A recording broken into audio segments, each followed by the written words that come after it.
Télévision catholique. Au Liban, les équipes de secours poursuivent les recherches dans les décombres après les frappes aériennes israéliennes qui ont fait au moins 19 morts dans la province de Tyr. Les attaques ont détruit plusieurs habitations et aggravé une situation humanitaire déjà préoccupante malgré la prolongation récente du cessez-le-feu entre Israël et Hezbollah. Reportage de Jennifer Makunga. Les équipes de secours libanaises continuent à fouiller les décombres dans les villages d'El Kanoun, Al-Na et Al-Mashouk dans la province de Tyr après des frappes aériennes israéliennes meurtrières. Selon le ministère libanais de la Santé, au moins 19 personnes ont perdu la vie, parmi lesquelles 4 femmes et 3 enfants, tandis que plusieurs autres personnes ont été blessées. Des bulldozers et des secouristes étaient mobilisés pour dégager les bâtiments effondrés et rechercher d'éventuels survivants sous les gravats. Alder Kanoul Al-Nar, une frappe a totalement détruit une maison d'habitation et endommagé plusieurs véhicules stationnés à proximité. Des effets personnels étaient visibles parmi les ruines. Dans le village d'El Mashouk, des images montrent également d'importants dégâts dans une mosquée ainsi que dans plusieurs habitations voisines. Ces nouvelles violences interviennent 2 jours après la prolongation des 45 jours du cessez-le-feu négocié par les États-Unis entre Israël et le Hezbollah après plusieurs affrontements à la frontière. L'armée israélienne affirme avoir ciblé plus de 25 infrastructures du Hezbollah dans le sud du Liban, expliquant vouloir empêcher des attaques de drones contre les soldats et les localités frontalières. De son côté, le Hezbollah continue de rejeter les appels des autorités libanaises à déposer les armes. Depuis l'intensification du conflit, plus d'1 million de personnes ont été déplacées au Liban, de nombreuses familles trouvant refuge le long des routes ou près du littoral de Beyrouth. Israël a également annoncé la mort d'un soldat dans le sud du Liban mardi dernier. La France et le Maroc franchissent une nouvelle étape dans leurs relations diplomatiques. En visite officielle à Rabat, le ministre français des Affaires étrangères, Jean-Noël Barrot, a réaffirmé le soutien de Paris à l'intégrité territoriale du Maroc, tout en annonçant un projet inédit du traité bilatéral entre les deux pays, un accord qualifié d'historique qui pourrait ouvrir une nouvelle ère de coopération politique, économique et stratégique entre Rabat et Paris.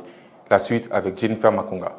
La coopération entre la France et le Maroc se renforce davantage. Le ministre français des Affaires étrangères, Jean-Noël Barrot, était en visite officielle au Maroc pour des discussions de haut niveau avec son homologue marocain Nasser Bourita. Au cœur des échanges, les relations diplomatiques, économiques et stratégiques entre les deux pays. Lors de la visite, Jean-Noël Barrot a réaffirmé le soutien de la France à l'intégrité territoriale du Maroc concernant la question du Sahara. Il a rappelé la position exprimée en 2024 par le président français Emmanuel Macron, estimant que le plan d'autonomie proposé par le Maroc constitue la seule base crédible pour parvenir à une solution durable et négociée. Les deux responsables ont également annoncé le lancement d'une initiative diplomatique majeure, la préparation d'un traité bilatéral inédit entre Paris et Rabat. Selon le chef de la diplomatie française, cet accord serait une première historique pour la France avec un pays non européen. De son côté,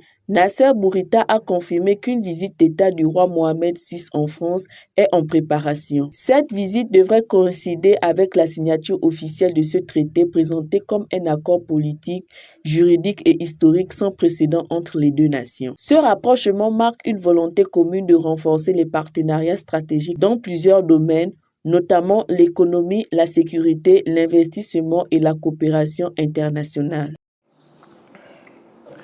Au Vatican, le pape Léon XIV a reçu de nouveaux ambassadeurs accrédités près du Saint-Siège et les a appelés à renforcer le dialogue entre les nations afin de construire une paix durable.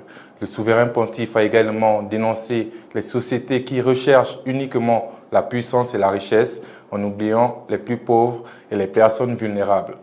Jennifer Makunga au reportage.